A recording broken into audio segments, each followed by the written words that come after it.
Assalamualaikum warahmatullahi wabarakatuh. Perkenalkan, nama saya Asriani Muhdar, jurusan S1 Kebidanan Universitas Megabuana Palopo.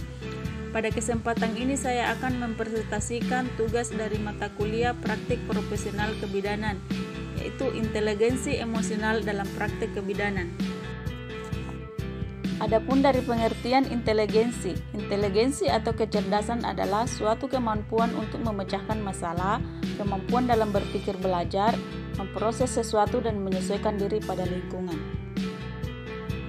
Dasar kemampuan dalam teori kecerdasan emosi. Kecerdasan emosional adalah kemampuan diri untuk mengenal emosi diri sendiri, emosi orang lain, memotivasi diri sendiri, dan mengelola dengan baik emosi pada diri sendiri dalam berhubungan dengan orang lain.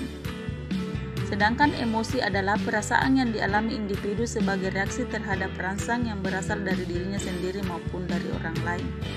Kecerdasan emosional mengajarkan tentang integritas, kejujuran, komitmen, visi, kreativitas, ketahanan mental, kebijakan, dan penguasaan diri. Adapun 5 kecerdasan emosional, Goleman mengungkapkan 5 kecerdasan emosional yang dapat menjadi pedoman pada individu untuk mencapai kesuksesan dalam kehidupan sehari-hari adalah: pertama, kesadaran diri; kedua, pengendalian diri; ketiga, memotivasi diri; 4, empati; dan kelima, kemampuan sosial. Ada 3 faktor yang mempengaruhi kecerdasan emosional. Yang pertama yaitu usia, kedua budaya dan sosial ekonomi, dan ketiga keluarga. Cara meningkatkan kecerdasan emosional: pertama, membaca situasi; kedua, mendengarkan dan menyimak lawan bicara; ketiga, berkomunikasi; keempat, mencoba berempati; kelima, pandai memilih prioritas; keenam, siap mental; dan ketujuh, fokus. Selanjutnya, praktek kebidanan. Praktek kebidanan adalah kegiatan pemberian pelayanan yang dilakukan oleh bidan dalam bentuk asuhan kebidanan.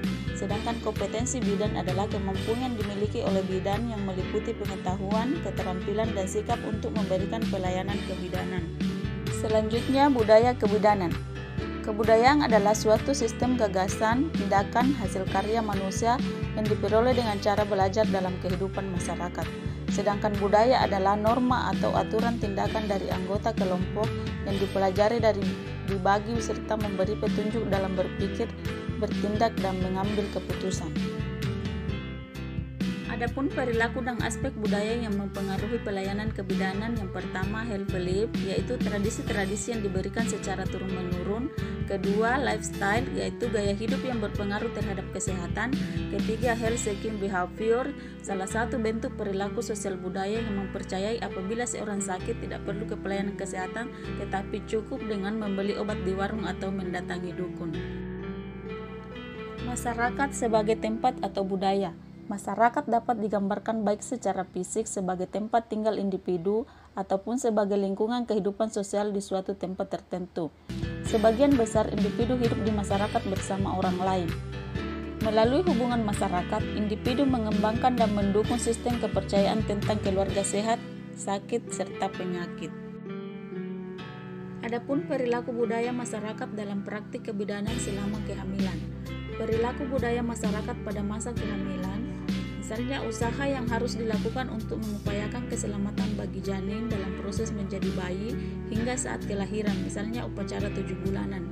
Sedangkan peran bidan terhadap perilaku masalah kehamilan yaitu KIE tentang menjaga kehamilan, yaitu dengan ANC teratur, komunikasi makanan bergizi, batasi aktivitas fisik, dan tidak perlu pantang makanan. Dan perilaku budaya masyarakat dalam praktik kebidanan selama persalinan. Perilaku budaya masyarakat pada masa persalinan, misalnya bayi laki-laki adalah penerus keluarga yang akan membawa nama baik, sedangkan bayi perempuan adalah pelanjut atau penghasil keturunan. Peran bidan terhadap perilaku masa persalinan yaitu memberikan pendidikan pada penolong persalinan mengenai tempat persalinan, proses persalinan, perawatan, dan pasca persalinan. Selanjutnya, perilaku kebudayaan masyarakat dalam praktik kebidanan selama masa nifas.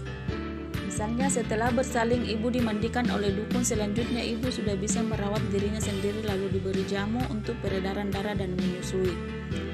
Dan ibu masa nifas tidak boleh minum banyak, ibu tidak boleh keluar sebelum 40 hari karena bisa sawan, ibu tidak boleh makan terong karena akan membuat bayi demam. Selanjutnya, perilaku budaya masyarakat dalam praktik kebidanan selama perawatan bayi lahir, yaitu perilaku budaya masyarakat pada perawatan bayi baru lahir, seperti ramuan tali pusat diganti tiap hari sampai putus, tali pusat yang sudah lepas dibuat jimat atau obat. Sedang peran bidan terhadap perilaku perawatan bayi baru lahir, memberikan pendidikan tentang perawatan bayi baru lahir yang tepat dan benar, dan memberikan penyuluhan pentingnya pemenuhan gizi pasca bersalin bayi dan balita. Terima kasih, sekian dari presentasi saya. Wassalamualaikum warahmatullahi wabarakatuh.